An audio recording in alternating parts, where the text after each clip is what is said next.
Welcome to this special edition of Pop-Up Submissions. A lot of people have been asking me this morning about the news concerning the memoir by Prince Harry, the Duke of Sussex, said to be worth a cool $20 million for the power couple. There's quite a lot of misunderstanding about how deals like this work. So first, let's go over the basics. The book is going to be published simultaneously worldwide in late 2022. That's over a year away. And this itself could cause problems. More on this in a moment. It's going to be ghostwritten by journalist and successful author J.R. Moehringer. And that's the first error. He's a collaborator. Maybe an editor, maybe the sole writer or co-writer, but he's not a ghostwriter. Ghostwriters are exactly that. They operate behind the scenes and usually don't get any publicity. Everyone pretends that the celebrity writes their own book, which, as we all know, cannot be true, since many celebs don't even read books, let alone know how to write them. According to reports, J.R. Moehringer is getting $1 million to write the book. This frankly strikes me as low, considering the size of the advance. But maybe the reports are wrong, or maybe he's happy to accept a pretty lowball deal.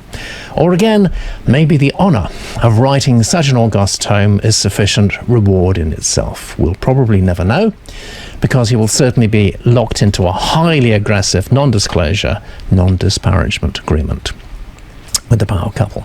Now let's look at the money side of things. The advance is said to be $20 million, 8-figure advance. Some reports say plus book sales, which is just downright wrong. This is how advances work. The publisher pays the author a non-returnable sum of money called the advance. If the author doesn't actually deliver the manuscript to the publisher, then the publisher may ask for the advance to be repaid, but otherwise it's not returnable. Part of this will be paid on signature of the publishing contract, probably about 25% or $5 million. Another 25% will be paid on delivery of the manuscript. The third 25% will be paid on first publication, which in this case will be hardback. And then the balance will be paid on paperback and ebook publication. Whether Penguin Random House published in this way is their call. They may, for example, publish the hardback and ebook simultaneously, in which case the advance might be split into 3 payments, not 4. A book like this ought to have strong hardback sales. So let's look at how this works relative to the advance. Let's say the hardback price is about $20. And let's say that Harry will get 15% royalty of the hardback price. That's $3 for each copy sold. So let's divide $3 into 20 million to see how many hardback copies Harry has to sell in order to earn out his rather lovely advance. Turns out it's 6,666,666 copies. I hope he's not superstitious. Is that at all likely? I'd say yes, it is. Penguin Random House have world rights, not just the USA or the UK. Selling that number of copies to the global market should not be a problem. By comparison, in the much smaller UK market, books such as the Da Vinci Code and Harry Potter series have sold about 5 million copies. But I've oversimplified. Of course, Harry's book won't just be sold in hardback form. There will be paperbacks and, of course, ebook versions. There may be serializations too, another good source of money. All these produce more cash for Harry and for the publisher, which means that shelling out $20 million for his book is a pretty safe bet. So, are there any risks? Yes, there are indeed. The first is the public may just get sick of the whole subject. After their exhaustive Oprah interview, what else is there left to say? That's the biggest challenge facing the real writer, J.R. Moehringer. He's got to rehash a story we all know rather well by now. You would think after a minor incident way back in 1776 that the American public might have had enough of our weird monarchy, but apparently not.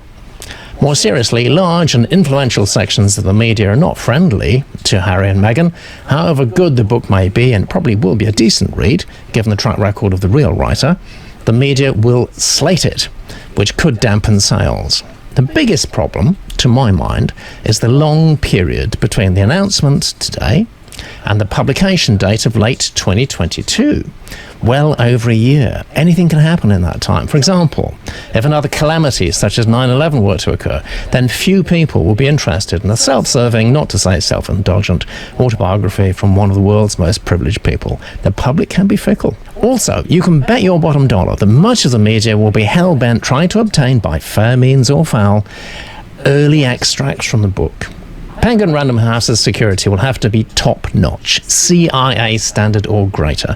It will be a real challenge trying to keep the manuscript secure until publication day. If it leaks, and if it's all over the media well before the book goes on sale, then many potential buyers may conclude there's no point buying the book because they've already read the juicy bits for free in the media.